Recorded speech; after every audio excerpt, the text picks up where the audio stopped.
Hey everyone, Dan here. Before we get into it, if you enjoy these videos, please hit the like and subscribe button. It helps a lot. And also keep in mind that these are my own thoughts, opinions, and ideas. These are not meant to be, nor should you take them as investment or trading advice in any way, shape, or form. Do your own due diligence, put in the work for yourself, and make your decisions based on that. Enjoy. All right, everyone, here we are after market close on Tuesday, August 17th. We're going to take a look at OGI. OGI was requested by someone in the comments. If you have a ticker that you would like me to cover, please put it in the comments below. If I don't tell you, as a reply to your comment, that I've put it on the list, then assume that I've missed it, and feel free to drop it again in a future comment. All right, so OGI has been stuck in this crazy sort of consolidation range for quite a period of time. So if we go ahead and just take a look here, basically I'll take it from the bottom. Here, I mean, it's almost a horizontal line. And so ever so slightly up and, just kind of bouncing itself around to and fro within this range. So I don't know that this is the case for sure with OGI, but I would just mention that oftentimes when this happens, or sometimes when this happens, if it finds itself peaking out of the range, to a solid degree, meaning get a few ticks away from the range that it's been in, there can sit sort of the opposite of what you would expect in something that's been holding shorter term. A bunch of sells, stop losses sitting below that, and then a bunch of buy orders waiting for it to kind of show some price strength and come up and give folks an opportunity to buy into a show of strength. So if it can pop itself out of this range, it'll at least give itself an opportunity to be something less than just long-term consolidation.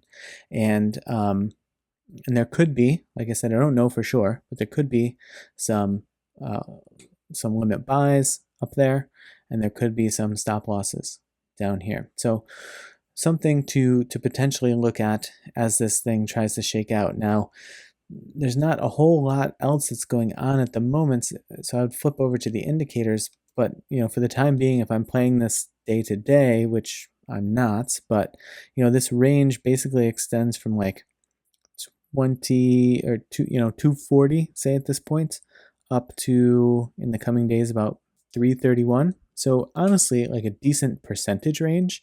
So to the extent to which it can continue to bounce, then you could potentially like buy bottoms and sell tops, or sell near tops and buy near bottoms, and like sort of rinse and repeat and make some gains that way. But I don't know how long it'll hold this for. It could certainly fall through this tomorrow. It could break through this to the upside tomorrow. All of these ranges or channels eventually break. They don't hold forever. And so take that for what you will, but just to mention that. Now the MACD, nothing super interesting here. It has a slight bearish crossover at the moment, but everything throughout this entire range is pretty slight. I mean, this was the most interesting period where it was sitting well below the baseline, minus 0.186, and then had this bullish crossover that was able to sustain an attempted pullback there, and then push itself up and over the baseline. And then it had a bearish crossover above the baseline, so it drew down as you would expect. But that's really only the only real time that it tested the upper bound of this range. And so the only reason that I think that upper bound of the range is stronger is because it's this resistance level here, but it's also this previous support level here and this previous resistance level here. So because it encompasses previous support and resistance combined, that to me says there could be something more to that resistance level, for the time being resistance level.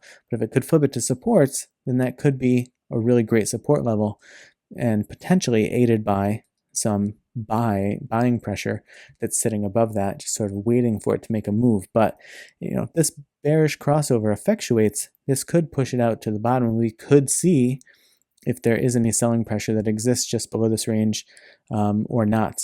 It doesn't have to be. It could definitely be not the case, but we could get a chance to see here unless this kind of reverses trend really quickly, but we'll find out soon enough. Now, potentially the most helpful thing on this is this bunching up of the MAs, because this bunching up of the MAs, because it's been moving sideways for so long, sort of gives me an opportunity, if I'm a trader, to think along the lines of, wait for a volatile reaction. So wait for this to unwind in a really bullish formation, which is this formation right here. Purple on top, meaning the MA20 on top, the 50 below it, and the 20 below that.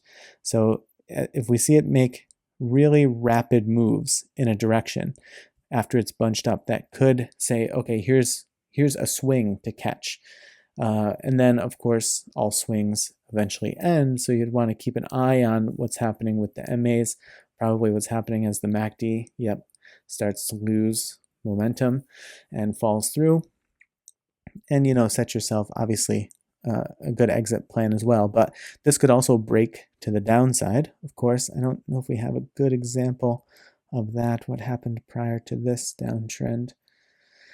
So, and not the perfect example, but you see how these were kind of in the same area at this point, and then things broke below the 200.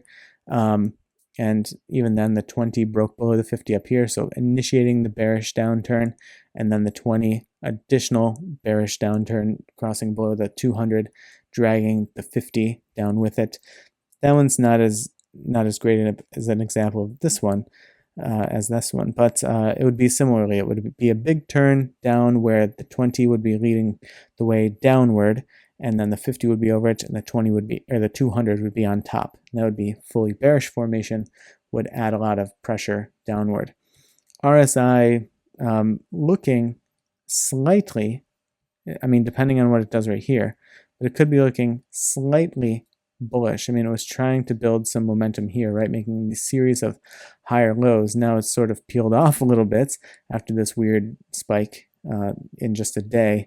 But I think some of that is a reaction to just sort of how low the price is, and then how big of a percentage change that makes these seemingly small candles. This candle, as small as it seems, was 8.21% up, followed by minus 14.48.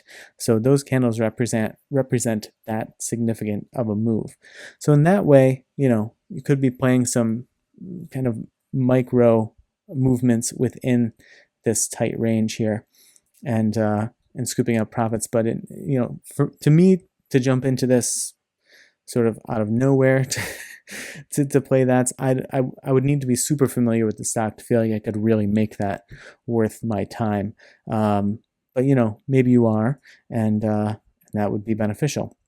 The only other thing that I sort of saw here was the short interest on OGI, coming up close, getting close to 10%. So to me, nothing at the moment. The last 7 days, it was over 12, so that's pretty significant. Anything in the double digits gets significance. Anything approaching or over 20% is quite a bit of short pressure on the stocks, short, distorted selling pressure.